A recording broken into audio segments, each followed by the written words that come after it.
2025 दहशतगर्दी के खिलाफ तारीखी और नतीजा खेज साल रहा। रियासत पाकिस्तान और अवाम में दहशतगर्दी के खिलाफ मुकम्मल हम आहंगी हुई। दहशतगर्दी के खिलाफ लड़ाई पूरी कौम की जंग है। DGISPR लेफ्टिनेंट जनरल अहमद शरीफ चौधरी की प्रेस ब्रीफिंग। कहा, पिछले बरस 75,175 इंटेलिजेंस बेस्ड ऑपरेशन किए गए। दहशतगर्दी के 5,400 वाकयात हुए, जिनमें 1,235 कानून नाफिज करने वाले इदारों के जवान और सिविलियंस की शहादतें हुई। 2,597 दहशतगर्द मारे गए। 27 खुदकुश हमलों में से खैबर पख्तूनख्वा में 16, बलूचिस्तान 10 और 1 इस्लामाबाद जुडिशल कॉम्प्लेक्स में हुआ।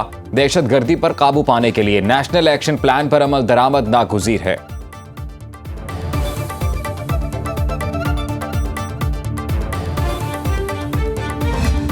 पूरी दुनिया से दहशतगर्दों के लिए, नॉन स्टेट एक्टर्स के लिए वहाँ पे एक अमाजगा बन जाती। मुख्तलिफ क्रीड के दहशतगर्द ऑर्गेनाइजेशंस वहाँ से ऑपरेट कर रही। So that is what is happening, starts happening in 2021। वहाँ पे इंटरनेशनली लेवल के लिए ऊपर अगर ऑपरेट करने वाली ऑर्गेनाइजेशन अलकायदा है तो वहाँ पाई जाती है। रीजनल लेवल पे दाइश, ISIS ऑपरेट कर रही है तो वहाँ पाई जाती है। पाकिस्तान के लिए स्पेसिफिक BLA है, फितना उल हिंदुस्तान, TTP है, फितना उल ख्वारिज, उसका गार्ड, उसकी तरबियत गाहें, उसकी लीडरशिप वहाँ पे मौजूद है।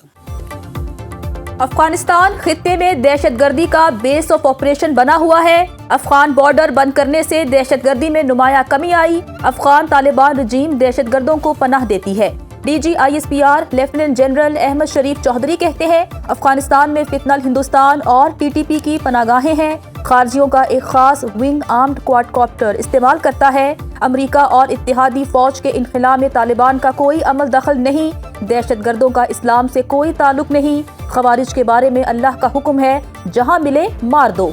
अमेरिका अफगानिस्तान में $7.2 अरब का जदीद तरीन असलहा छोड़कर गया।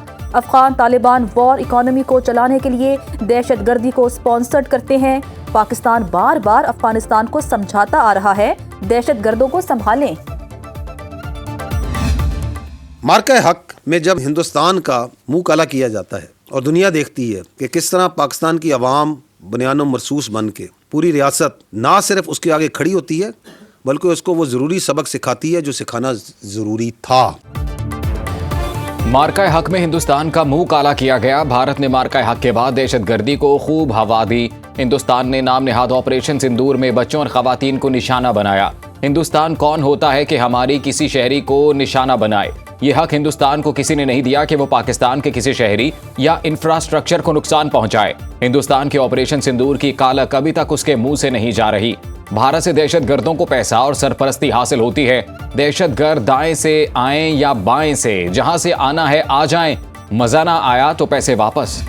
ये आपको कोई इजाज़त नहीं दे सकता कि आप अपनी सियासत के लिए, अपने सहूलतकार, पता नहीं किसकी सहूलतकारी करने के लिए आप जो से अपने सूबे को, अपने इलाकों को दहशतगर्दों के हवाले कर दें। कि अभी जो है ना कोई मंतक है, ना कोई लॉजिक है, एक पॉलिटिकल रिटोरिक है जिसमें दूसरे या तीसरे सवाल के बाद इनके पास का जवाब नहीं है कि अच्छा जी मिलिट्री ऑपरेशन नहीं करना तो फिर करना क्या है? फिर क्या दहशतगर्दों के पैरों में बैठ जाना है? DGISPR लेफ्टिनेंट जनरल अहमद शरीफ चौधरी ने वजीर आला KP सोहेल आफरीदी और दीगर पाकिस्तान तहरीक इंसाफ के रहनुमाओं को दहशतगर्दी से मुतालिक मौकिफ भी अपनी ब्रीफिंग के दौरान चलाया। तर्जुमान पाक फौज ने सवाल पूछा कि TTP ने कभी तहरीक इंसाफ पर हमला क्यों नहीं किया? बाकी तमाम जमातों को दहशतगर्दों की जानिब से निशाना बनाया गया। ये खुद कह रहे हैं कि फितना अल खवारिज के मंजूर नजर बनना चाहते हैं। कहते हैं मिलिट्री ऑपरेशन नहीं करना तो क्या दहशतगर्दों के पैरों में बैठ जाए?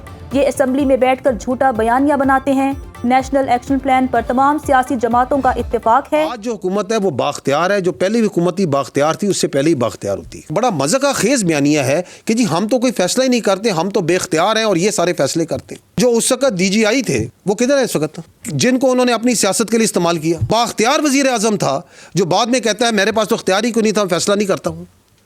वो इतना बाख्तियार वजीर आज़म था कि उस वक्त तो वो कौम के जो आपका आर्मी चीफ है उसको कौम का बाप भी डिक्लेयर कर दिया था उन्होंने।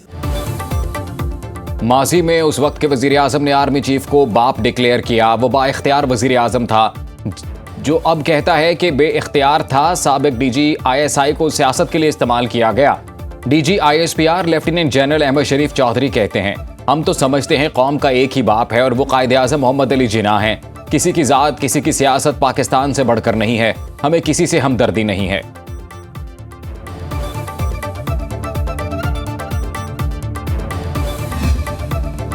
खैबर पख्तूनख्वा से अफगान बाशिंदों की वापसी, महकमा दाखिला ने ताज़ा रिपोर्ट जारी कर दी। महकमा दाखिला ने रिपोर्ट वजारत दाखिला को इरसाल कर दी।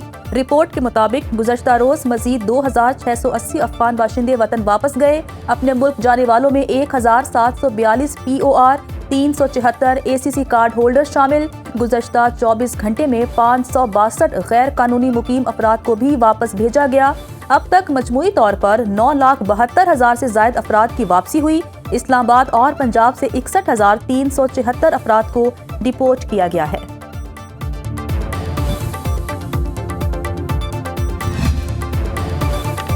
हुकूमत का UAE से $3 अरब कर्ज रोल ओवर करने की दरखास्त का फैसला। ज़राए के मुताबिक वजारत खजाना ने वज़ीर आज़म को मुत्तहिदा अरब अमारात से कर्ज अदायगी के लिए मजीद 1 साल तौसी की सिफारिश की। वज़ीर आज़म शहबाज शरीफ मुत्तहिदा अरब अमारात के सदर को खत लिखेंगे। पाकिस्तान को सेफ डिपॉजिट के लिए सऊदी अरब ने $5 अरब और चीन ने $4 अरब फराम किए। पाकिस्तान को हर साल कर्ज की मेचोरिटी से कबल नई शराइत के तहत रोल ओवर कराना होता है।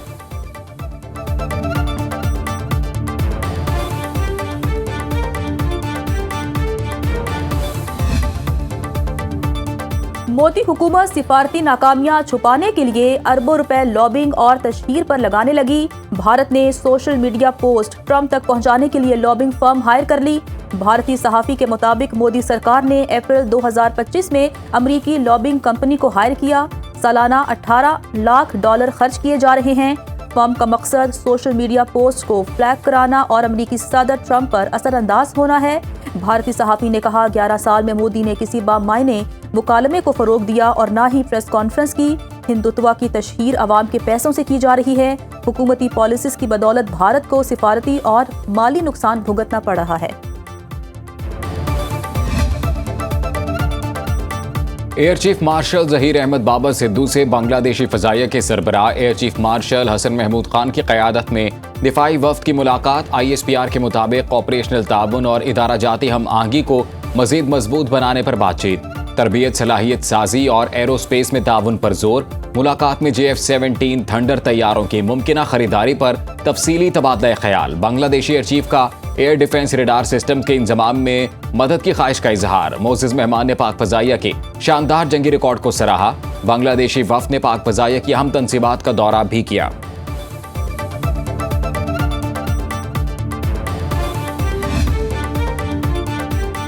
वज़ीर आज़म शहबाज शरीफ का पैदावार बढ़ाने के लिए ज़रई इस्लाहात का हुक्म। किसानों को आलमी सतह की काश्तकारी से मुतारिफ कराना तरजीह करार दे दिया।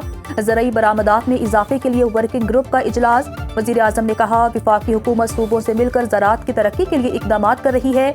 किसानों को मयारी बीज की फराहमी की जाएगी। मुनासिब कीमत पर बरवक्त खाद और ज़रई अद्वियात की फराहमी के लिए इक़दामात कर रहे हैं।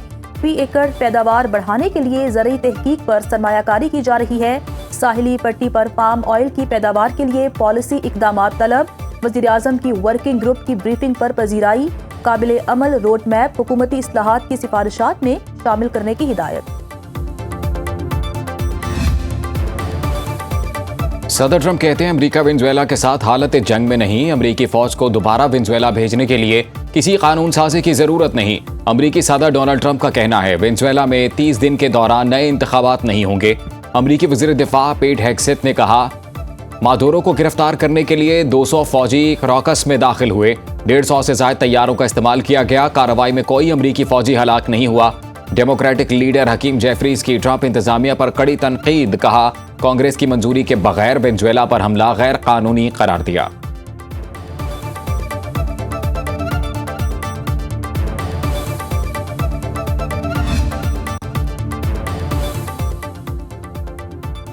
इगवा किया गया, अब भी वेनेजुएला का सदर हूँ। मादुरो का अमरीकी अदालत में इल्जामात तस्लीम करने से इनकार। मीडिया रिपोर्ट्स के मुताबिक अदालत ने मुनशियात, असलहा स्मगलिंग, नारकोटिक टेररिज्म और खतरनाक डिवाइसेस रखने की चार्जशीट सुनाई। मादुरो ने तमाम इल्जामात को रद्द कर दिया। अमरीकी फौजी कार्रवाई में गिरफ्तार वेनेजुएला के सदर को कैदियों का लिबास पहनाए हथकड़ियां लगाकर अदालत में पेश किया गया। मादुरो की अहलिया पर सहूलतकारी का इल्जाम। खातून अव्वल ने भी इल्जामात मुस्तरद कर दिए। केस की आइंदा समाअत 17 मार्च को होगी। मादुरो और उनकी अहलिया वापस ब्रुकलिन हिरासती मरकज मुंतकिल। अमरीकी अदालत के सामने मादुरो के हामियों और मुखालिफिन के मुजाहरे।